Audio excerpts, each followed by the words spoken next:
Well, Sean Bean, you've been holding on to a big secret for the past few weeks and few months that everybody now knows. What's it been like knowing something big like that you couldn't tell anybody? It's been a bit tricky, yeah, because we've done a lot of publicity and junkets and stuff like that, and people say, well, what's he going to be doing in the next episode, and how does he progress? And I said, well, look, I'm not sure at the moment. I haven't read the book. I just said anything except I get my head chopped off. But so like I said, it's been quite difficult, because they all say, but what? Why are you working on something else? And because I'm working on something else at the moment. Right. And why are you working on something else? Well, you're still doing Game of Thrones. I said, well, the dates have managed to work out. So it's been quite tricky. My daughter, my eldest daughter, she didn't know. I've kept it away from her for a year. She's not read the book. She said, I want to know what happens. I want to watch it properly on television. And then on Monday, when it was due to be aired that night, just an hour before, she read it in the computer that I could get my head chopped off. And she went, oh, shit. I waited all this time. I know. Before she'd seen it. So I said, well, you shouldn't spend so much time on the computer. That's right. There's a lesson to be learned. But Sean, not too much. Exactly. For those of us who didn't read the books, it was an amazing shock, and it's a pretty ballsy thing for a producers and for a network to do, to kill off the main guy who's in all the posters and who is really the one that all the fans really kind of cling on to. I mean, what did you think about that direction that the show has now gone into? I think it's very, it happens in the books, but it's also it's a very bold kind of move from the writer, but I think the writer he's got such richness in his characters and his storytelling that you can afford to kill off these characters and bring in others that are just as complex and convincing. But it came as a little bit of a shock to me, when I got to the 9th episode. It said there's 10, and I said, well, why is it in the 10th? You'll know why when you read it. I think it's very, it's a great thing to be able to do that, because most characters survive if you've got, if for somebody likes a character in a series, then they want them to survive and they expect him to, and nobody thinks they're going to die, nobody thinks James Bond is going to die, and he doesn't. But these people do. The king died and I die, and we don't want to know what's going to happen next. And I think that's that's the beauty of it, that you really don't know what's going to happen next, because I didn't. Well, you've had several projects in this science fiction or fantasy world before. Did you have any hesitation about taking on another one, especially one so epic as this one? No, I didn't. I met with David Benioff firstly, who I worked with on Troy, and he wrote Troy, and Dan Weiss, and the director Tom McCarthy, and various other people.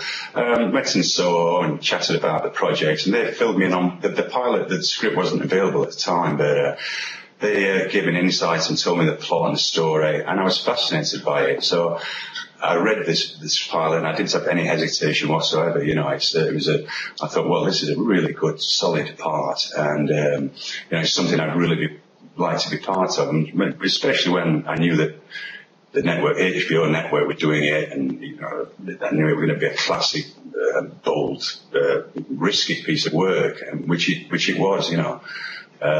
They do take risks, and that excites me. And we were allowed, all of us in all our fields, the directors and the producers, the writers, and ourselves, the actors, we're allowed to push the boat out a little bit, push the envelope a bit further, take more risks and a bit more daring, which was very exciting. Well, just speaking of other projects that you've been involved in, you played Boromir in Lord of the Rings. We spoke to John Noble, who played Denethor, your dad, in the series. And he mentioned that the experience with fans is pretty extraordinary. Do you think the same thing now that you're doing another show where fans are quite obsessive? Have you had a lot of interaction with people on the street about, Boromir and now about Ned Stark? Not necessarily. So sometimes when you stay in hotels, you come out and there's a lot of people who've got Lord of the Rings pictures and Game of Thrones pictures. And but I mean, everybody's, I think there is quite a big fan base, obviously, for Lord of the Rings. There always has been, and especially now with Game of Thrones. I mean, and there is that kind of similarity in a sense that it's set in a timeless place.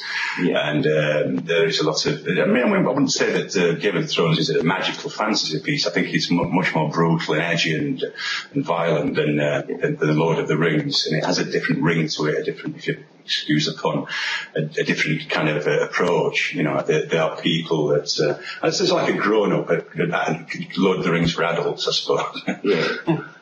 Well, you've had a good long career. You've done a lot of projects, and I noticed as I was reading through them, and it reminded me of so many that I'd seen, you get to play the villain a lot of times, and sometimes you get to play the hero. Do you have a preference? Is one more fun than the other? No, I don't. I must say I do like playing the villain, because you are allowed to take more risks and be a bit more adventurous, and they're very meaty, juicy parts which you really get your teeth into and be really horrible, which is is not something you can do in everyday life as a general rule.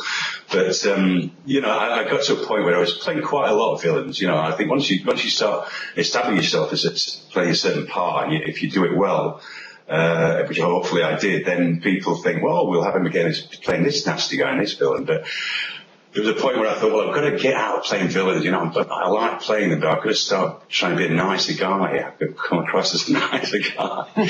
So I managed to gradually do that in time, and now I kind of play villains and good guys in sort of equal measure. It's I like playing the good guy.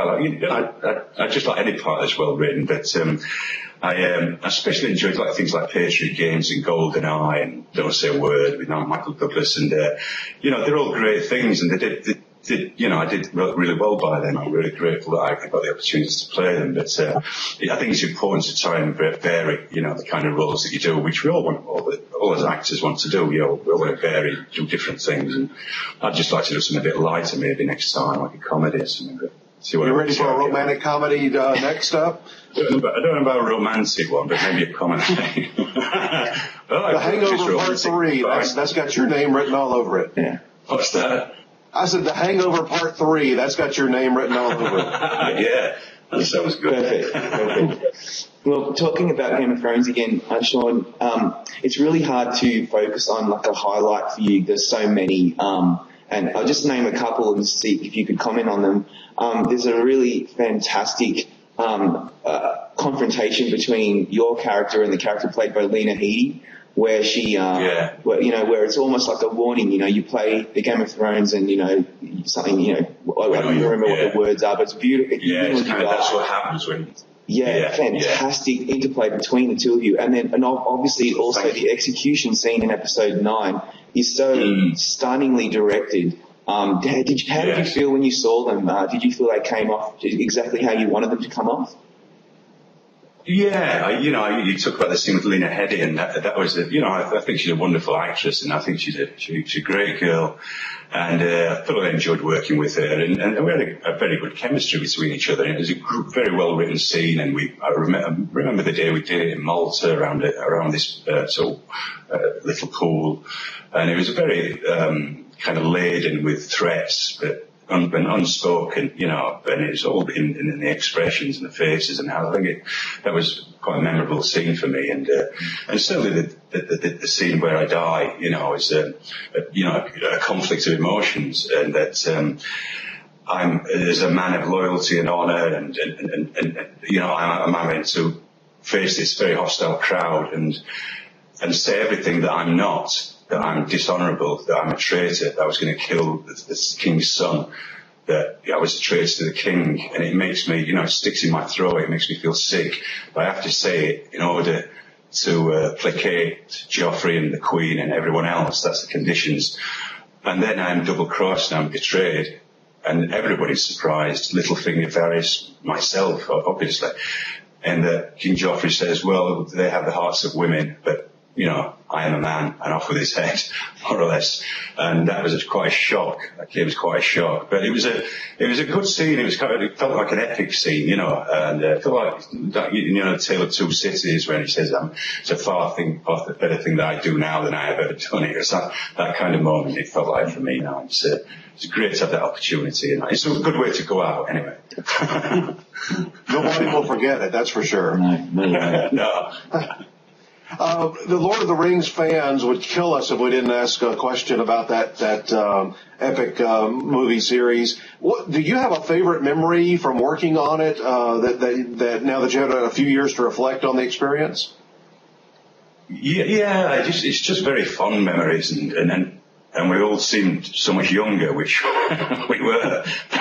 But and just how it all unravelled, and I got to New Zealand, and I thought, what are we doing? I knew what we were doing, but I thought, how are they going to do this? And then I met Peter Jackson. He showed me all the models and the workshops. And I met Vigo and Elijah and all that. Me and Vigo became very good friends, and I spent a lot of time together. And it was just a wonderful, magical time for me. I spent almost a year of my life there. And I thoroughly enjoyed it, but we never realised it was going to be quite as big as it was. We didn't expect it to have such exposure and such success, but we knew we were onto a good thing. And there's people like we were working with people like Ian McKellen and Christopher Lee and Kate Blanchett. It's just such a wonderful cast, and there was no prima donnas. Everybody got on with the work, and especially Vigo. I loved the scenes that I had with him, especially the scene at the end where I see him cut my brother, my friend, my king. It was a very moving moment, and another good death. So, but it was that was a very special time for me. Yeah. Well, Sean, we wish you all the best for the Emmys coming up this summer. There's a lot of talk about you and your character because obviously of the impact that you've made. And if Game of Thrones does as well as people expect, then perhaps maybe you might be making an entrance in that very competitive lead actor category. So we do wish you all the best, and thank you so much for your time today. Thank you very much. It's been a pleasure. Thank you. I hope so. Thank you. Yeah.